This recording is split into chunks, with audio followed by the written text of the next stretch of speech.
Esta es una pieza que empieza en el año 2009, yo la empecé a hacer. Yo había hecho un libro sobre Camilo Torres, un librito muy breve, pues, sobre Camilo Torres en el 2007, y un poco de ahí, pues, apareció como toda la conciencia de la razón de ser de los grupos armados en Colombia, un poco comprendiendo a Camilo Torres y comprendiendo como todos algunos, pues, de los estudios sociológicos que había hecho Camilo Torres sobre la violencia, es que a mí me empieza a interesar como por qué aparecen estos movimientos armados en Colombia en los años 50 y en las décadas de 60 y 70. Entonces, yo llevaba ya algunos años trabajando con materiales como la revista Alternativa, entendiendo un poco las propuestas de Falsborda, digamos, de trabajo con la comunidad desde la sociología. Y Guillermo Vanegas, esta es como la parte chévere de la historia que yo siempre la cuento y ese día como que se me olvidó, él hizo una curaduría para un regional y la curaduría se llamaba Preámbulo y era sobre símbolos patrios. Entonces yo le dije que yo quería hacer unos cuadros, un cuadro de Jaime Bate Mancayón, que fue pues jefe máximo del M19 hasta su muerte, y un cuadro de Belisario Betancourt, como esos como intentos de diálogo, aunque sí, como que estuviera como los dos lados del diálogo, así fuera atemporalmente, y cómo en cada uno de los lados del diálogo entre la guerrilla y el gobierno se había usado el símbolo patrio. Esa fue la primera cosa que existió de este proyecto. Y yo hice dos cuadros que se exhibieron en el Salón Nacional en Cartagena hace unos años. Y eran unos cuadros que se enfrentaban. Entonces estaba Jaime Bateman y tiene una cachucha. Y la cachucha pues tiene un escudo de Colombia. Y en la parte de atrás él tiene el mapa de Colombia. Pero el mapa de Colombia está atravesado por la espada de Bolívar y dice M19. Y al frente está Belisario. Y Belisario está sentado sobre una silla que tiene cóndores atrás. Es como una silla de madera que tiene cóndores, que son unas sillas del palacio. Entonces a mí me pareció como chévere eso. Y una vez aparecieron esos primeros cuadros, yo quise hacer una serie de pinturas de milicianos y líderes guerrilleros de distintos sectores a lo largo de la historia del país. Entonces, a mí siempre me ha causado como mucha curiosidad la historia de cuando Beatriz quiso poner el pañuelo ay, hijo pucha, la historia cuando Beatriz quiso poner el pañuelo rojo de tiro fijo en el museo. Entonces como que a mí me había causado mucha curiosidad eso y siempre que uno va al Museo Nacional, pues es tenaz, ahorita mucho menos, ¿no? Porque los guiones son nuevos, entonces mi discurso también se va caducando a medida que la manera en que se hace arte en todos esos problemas se va transformando.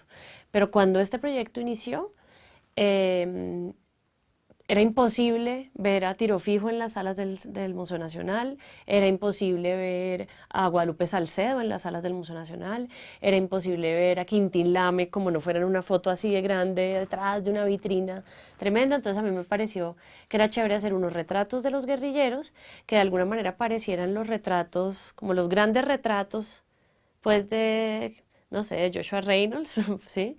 Pero que fueran pues sobre ellos, como ellos nunca habían sido retratados, es decir, son unos materiales casi como de ícono religioso, ¿no? Pero que de alguna manera guardaran alguna relación con la manera en que ellos se han autorrepresentado. Entonces a mí siempre me ha gustado mirar la pintura de Clemencia Lucena, la pintura de Débora Arango, la pintura de Beatriz, y siempre trato de usar como algunos elementos de ellas y algunos elementos que aparecen en la gráfica cubana de los años 70 o que aparecen en la gráfica de la Guerra Civil Española y como tratar de volver a traer a la imagen esos elementos que son los elementos a través de los cuales ellos se han autorrepresentado para representarlos nuevamente, pero problematizando también su historia en relación con el presente. Un poquito como remuseografiar algo de lo que estos otros artistas o estos otros hacedores de imágenes han usado para hablar de sus grupos políticos, volverlo a traer a la producción mía, pero usarlo como un lenguaje que narra otras historias un poco. Entonces empecé a hacer esos cuadros que por eso son como unas imágenes que son un poco como casi como de cartilla de aprender a leer, pero pintadas al óleo como si fueran un retrato pues del siglo XVII y pintadas sobre cobre casi como si fueran un cuadro de la Virgen, ¿no? De esos que encuentra uno en la iglesia de San Francisco. Entonces empecé a hacer las pinturas. Yo ya llevaba varios años haciendo unos libros sobre historia de Colombia. Yo siempre he sido profe y siempre, pues desde que empecé a ser profe me causaba mucha curiosidad que los estudiantes no sabían de historia de Colombia y yo tampoco. Entonces como que yo tampoco los podía sacar de unos embrollos tenaces, ¿no? Como pensar que la Guerra de las Rosas era una telenovela o cosas de ese tipo. Yo sabía que pero no los podía sacar de allí y entonces empecé a hacer como estos proyectos de pedagogía de la historia a través del arte y del libro ilustrado y había hecho ya el Camilo, el Mariacano y una historia del barrio Policarpa, una historia del techo. Cuando hice la historia del barrio Policarpa, no hice el libro, sino animación al principio. Y entonces como que cuando terminé de hacer la animación, la gente me decía, Gabriela, pero falta el libro que tiene los documentos, que le dice a uno dónde se encuentra la historia. Entonces ahí cuando abordé este proyecto, que es posterior al del barrio Policarpa, pues quise también hacer los libros. La idea era contar la historia de los procesos de paz en Colombia. Entonces, yo ya había iniciado los retratos y por ahí al año, que yo te contaba en la vez anterior que conversamos, mm, la FARC nombró a Alfonso Cano como comandante jefe pues, del movimiento.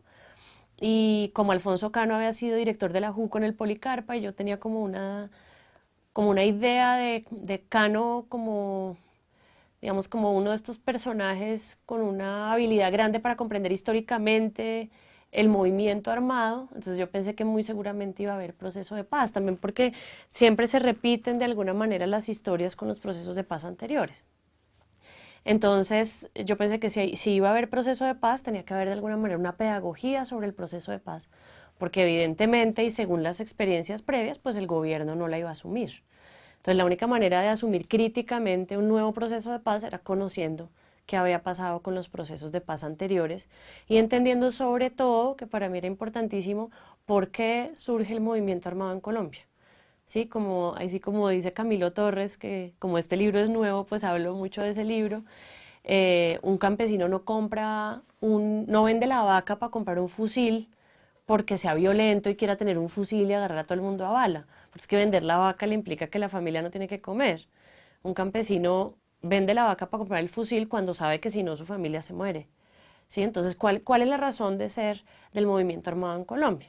Entonces, para mí se volvió importante narrar eso, como que para que la gente entendiera que era necesario el proceso de paz y que era necesaria la presencia política de estos movimientos armados. Tenía que entender su origen y tenía que entender qué otros diálogos habían establecido estos movimientos con el gobierno. Entonces ahí yo seguí ya un poco más sistemáticamente haciendo las imágenes y escogiéndolas ya muy en clave de los procesos de paz y empecé a escribir los libritos. Entonces cada librito narra la historia de un movimiento armado y de un proceso de paz. Yo escogí como tres casos icónicos. Yo quería hacer obviamente de todas las guerrillas, entonces quería hacer el del EPL, quería hacer el de Mir Patria Libre, Movimiento Armado Quintilame, MOEC, pero pues me di cuenta que sobre todo de la manera en que estaba haciendo esos cuadros de cobre se iba a ser imposible y la sola pues investigación para poder hacer estos libritos muy sencillos me implicaba pues una gran cantidad de lectura y de trabajo, de recolección de prensa, charlar con personas. Yo como que más que entrevistas lo que hago es charlar porque a veces cuando uno entrevista la gente, entonces uno sale con la grabadora 13 de junio, casa de no sé quién, pues la gente inmediatamente se tranca y no te habla, mientras que si tú te encuentras con alguien y te encarretas, yo generalmente llevo un cuaderno y tomo muchos apuntes, pues simplemente la conversación fluye y hay muchos lugares de discusión y de encuentro, si es más una conversación que una entrevista. Pero entonces para hacer esto pues se necesitaban conversaciones, en algunos casos, y en otros casos simplemente leer un montón de materiales y buscar un montón de materiales. Entonces, como se me fue un poco como desbordando la cantidad de información, entonces decidí hacerlo sobre tres casos concretos, que es el movimiento armado Quintín-Lame, que es la única guerrilla indígena que ha habido en el país hasta el momento, el M-19, pensando en el M-19 como el aglutinador, y yo lo creo así, de todos los movimientos guerrilleros en los diálogos entre los 80 y los 90. Eh, y sí, como el que propicia ese encuentro entre los diferentes grupos armados y ese diálogo con el gobierno del que va a salir la Asamblea Nacional Constituyente, la Constitución de 91 y no sé, logros como el voto popular por el alcalde, ¿sí? Además, el M-19 también permitía hablar de algunos problemas de los propios movimientos armados. Es decir, aunque los libros son apologéticos, pues ellos mismos reconocen en sus entrevistas y en sus conversaciones las fallas que han podido tener algunos de estos movimientos de izquierda. Y una de estas fallas pues es la relación con el movimiento indígena. Entonces me parecía que el M-19 permitía hablar de eso. Y finalmente el de los guerrilleros de los llanos, para hablar un poco de los años 50, y pues de la amnistía, entre comillas, que se hace con Rojas Pinilla, de esa traición del gobierno, de estos primeros movimientos armados con plataformas políticas como el movimiento llanero, que tiene la ley del llano, entonces ya no son solo bandoleros, ya tienen una propuesta política, entonces por eso los escogí a ellos, no escogí a los guerrilleros tolimenses que también la tienen, porque de ellos después yo haré un libro cuando se pueda hablar más tranquilamente, o bueno, cuando tenga el tiempo para abordar esa historia que es una historia gigante. Entonces hice los tres libros, esto ya era año 2015, los escribí en forma de copla porque como que bueno, siempre otra cosa que para mí ha sido importante es que la forma del material tiene que hablar del contenido, ¿sí? Como tanto los libros como las animaciones, como la manera en que se hacen los cuadros o las banderas o los murales, al mismo tiempo están hablando de su propia historia en la parte formal. Por eso te decía que es como un poco museografiar la manera en que ellos han hecho imágenes de ellos mismos, como rehacerla, retomar algunos elementos y volverla a traer al presente. Entonces era como, bueno, pues no voy a hacer collage porque ¿qué tienen que ver los guerrilleros de los llanos con el collage? Tampoco voy a hacer como hice el Policarpa, que era como de retazos, que el Policarpa era de retazos porque el barrio se hizo de retazos. Entonces, ¿de qué manera se narra la historia de esta guerrilla o de estas guerrillas?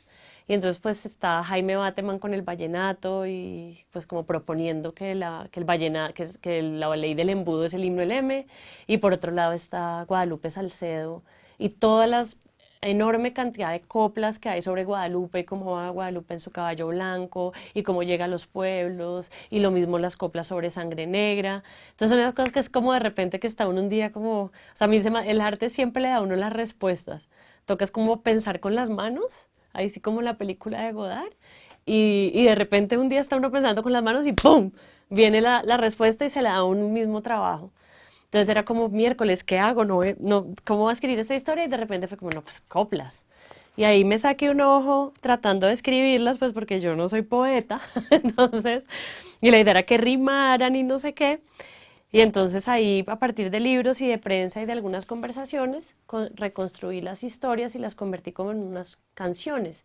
Y esto es como un cancionero, como un poco copiado, pues, de los cancioneros de cordel de los brasileros, que los brasileros los cantan, los ciegos los cantan con pandereta y son historias políticas. Entonces el formato incluso es tomado de esos cordeles brasileros.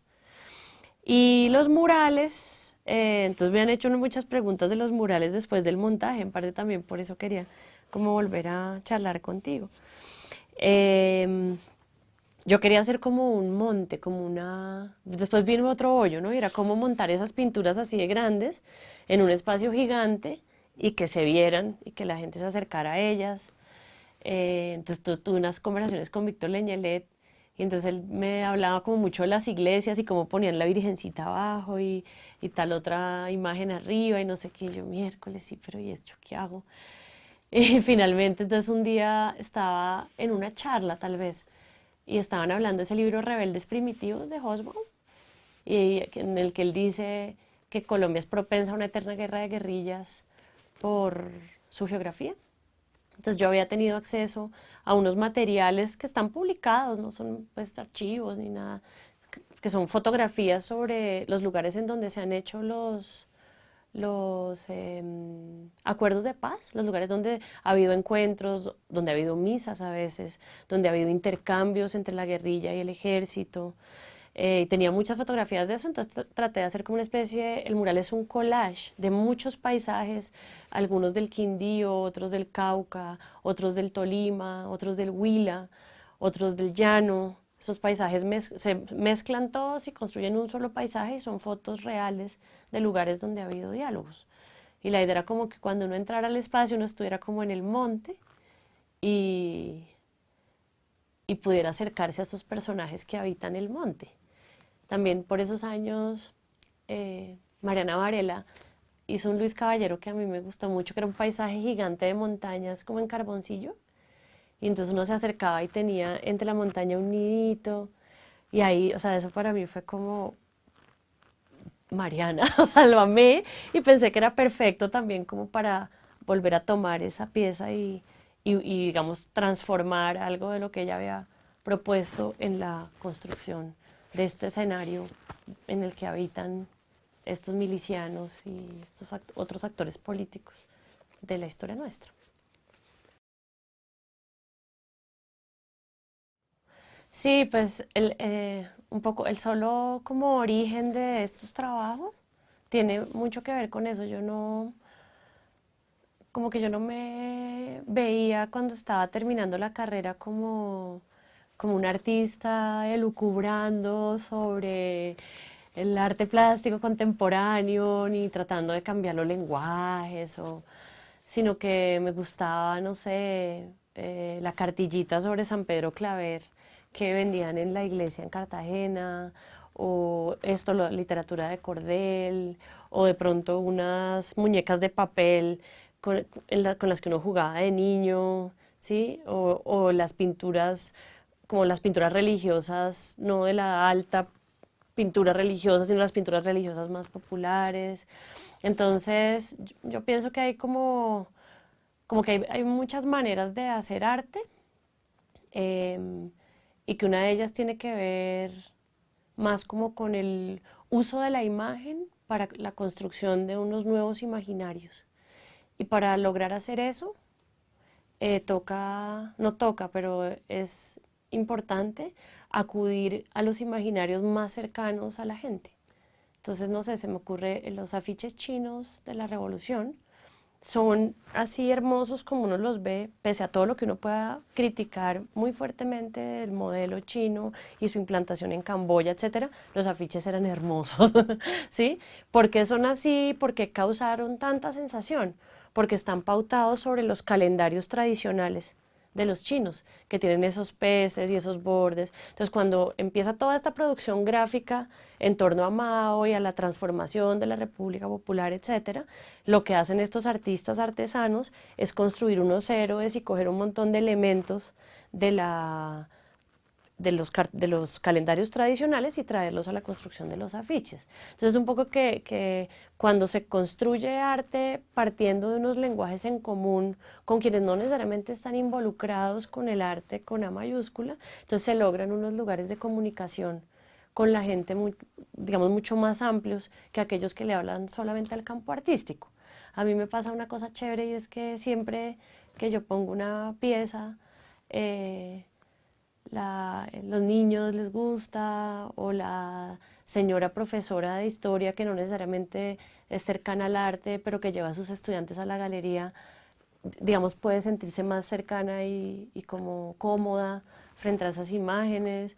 Me ha pasado muchas veces y sobre todo me pasaba mucho con el barrio Policarpa, que le causaba mucha emoción a la señora que limpia, al que lleva el carrito, sí, como que sentían como una empatía muy grande con el trabajo y yo creo que es por eso, por el contenido, en el caso del barrio Policarpa, pero también porque pues son imágenes que son legibles para alguien que no necesariamente está cercano pues al campo del arte grande, ¿sí? Son lenguajes comunes. Y entonces si propósito del artista es como volver a narrar una historia de un país y de unos grupos sociales concretos y de unos sectores también concretos, pues el lenguaje tiene que estar de acuerdo, tiene que hacerse de acuerdo a eso, ¿sí? Em, Hay dos cosas de contrainformación que para mí son importantes, o bueno, que han sido también para mí insumos de trabajo, al igual que para Marisol y Camilo, con quienes hemos trabajado en conjunto en algunos momentos y sé que un poco tenemos como las mismas influencias. Ellos para un lugar y yo para otro, al igual que, no sé, un Juan Pablo Fajardo, tal vez tiene también esas mismas influencias. Entonces son por un lado Joe Broderick y toda la producción gráfica de Joe, que está ahí afuera, que es la historia de la lucha por la tierra, no, de la historia de la reforma agraria, la increíble y triste historia de la reforma agraria y su encora desalmado, que digamos que para mí la producción de Joe había sido muy importante en términos de sus publicaciones, de sus libros. O sea, su libro de Camilo Torres fue un quiebre para mí en mi vida como ser humano, ¿sí? Me hizo entender la historia de Colombia por primera vez. Y a partir de ahí fue que yo empecé a hacer estos libros. Y ya unos años después, con estas personas, hacemos un libro sobre Joe, sin saber, a mí digamos que me había causado mucho impacto sus textos, sin saber que él hacía cómic. Descubrimos en colectivo con Sol y con Camilo que él hace cómic y cuando los empezamos a mirar, entonces ahí Joe, pues que siempre le ha gustado mucho los libros ilustrados que yo hago, era como, ves, tú haces tu libro sobre mi Camilo, que yo hice un libro sobre el Camilo de él, y lo haces ilustrado, etcétera, pero ni siquiera sabes que pero no has sabido que yo hago lo mismo, y entonces ahí como que se da una relación muy linda, pues entre Joe y yo en ese sentido. Y claro, Joe para mí es una influencia muy grande, entonces estar yo ahí diagonal a Joe, pues era un placer. Lo mismo que tener a Wilson adelante, que Wilson tiene como, o sea, era como mi ídolo de la juventud. Y entonces yo le decía, no, Wilson, o sea, yo estoy feliz de estar en la exposición solamente pues como de que mi pieza esté junto a la tuya, porque aunque los dos hemos como trabajado esos temas desde lugares muy distintos, para mí siempre toda la producción de pintura y como la manera que Wilson también entiende la vida ha sido como muy importante para entender mi producción. Y también que estaba un poquito escondido en la curaduría que está en la Santa Fe, pero detrás del video de Joshua Cohn hay otro librito de producción gráfica que es esta publicación de la editorial La Rosca, que ahorita pues la están investigando Joan Rapaport y Pablo Guerra y Juan Pablo Fajardo. Y bueno, hay muchas personas interesadas en esa producción, pero que hace unos años no se conocía. Y que es pues la historia, esas novelas gráficas que se hacen desde la editorial La Rosca y que ilustra y escribe también Uliano Chalarca, para tratar de narrar esa historia que están haciendo los sociólogos, pero estos nuevos sociólogos que quieren dejarle historia a los pueblos con los que trabajan. Entonces, así como hacen casetecas, hacen estos libros ilustrados. Un poco también todo el origen del trabajo mío viene del día que yo descubrí a Fals, porque fue así pues descubrí a Falso, suena como cuando Colón descubrió América, pero para mí sí fue como yo no había tenido clases de historia en el colegio y yo ver la historia de Doble de la Costa y entender todo lo que él estaba proponiendo en términos de una nueva narración de la historia del país, pues fue importantísimo y de ahí también sale todo el proyecto. Y varios libros de la editorial La Rosca han servido como insumos para la creación de los libros míos.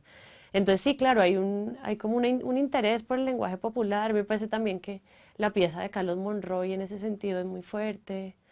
El hecho de que uno esté hablando a gente que no necesariamente es una erudita en el campo de las artes no quiere decir que el comentario sea tan obvio tampoco, ¿no?